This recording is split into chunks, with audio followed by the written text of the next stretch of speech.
All right, a serious subject now. This guy, Trump aide, Corey Lewandowski, he was ousted from the former president's inner circle after a woman accused him of assaulting and stalking her back in 2021. Well, guess what? Back in August, former President Trump rehired Lewandowski to help with his presidential campaign. In a CBS News exclusive, Lewandowski's accuser sat down with our Nikki Battiste, and she joins us now to talk about this. Nikki, good morning. Good to see you. Walk us through what this accuser has told you. Vlad, good morning. So Trashelle Odom told me that back in September of 2021, she was then married to a Trump donor. She had been invited to a charity dinner in a Las Vegas hotel without her family. She was seated next to Corey Lewandowski. She said she didn't really even know who he was at the time. She was fairly new to the political scene. She said he very quickly made her uncomfortable, making sexual innuendos. He started touching her leg, pulling back her dress.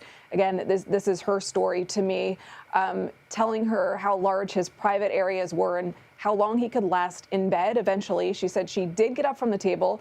She tried to ask for help, found her way out of the party, but that Lewandowski followed her through the hotel. So she told me, I said, why didn't you just leave? And she said, well, I did, but he followed me.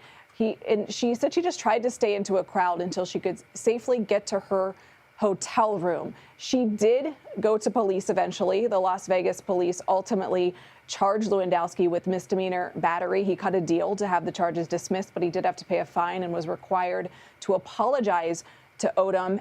After the incident, Trashelle Odom told us that she was offered money to not say anything from Lewandowski's lawyers, but she declined that offer. She said she also had a phone call from Donald Trump himself saying he's going to be off this campaign, explaining that Corey Lewandowski was drunk that night. He was removed at that time.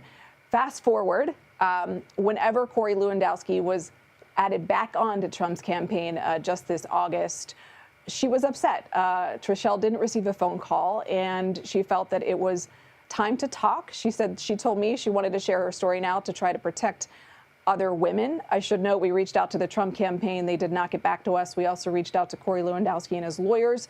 He declined to do an interview. They didn't specifically address these allegations when we asked, but just noted that this particular case had been dismissed. And Trashelle Odom, again, said she's speaking now. She wants to help protect women. She's not involved in politics anymore. She has since divorced, and she felt that this was the right time to do so. Vlad?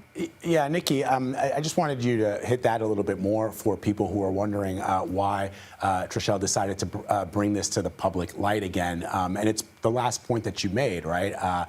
Clearly, the allegations here are very, very serious, and I think she's just trying to shine a light on who this man is, because there are perhaps other women who might find themselves in similar circumstances.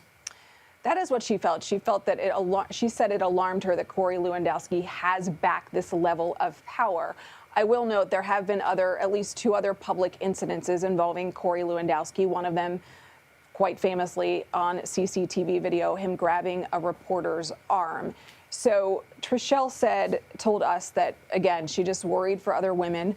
Her own opinion about Corey Lewandowski's behavior is that she was fearful he might perhaps do this again. And she felt like it was her duty, really, to speak out. All right, Nikki Battiste for us. As always, Nikki, excellent reporting. Thank you very much.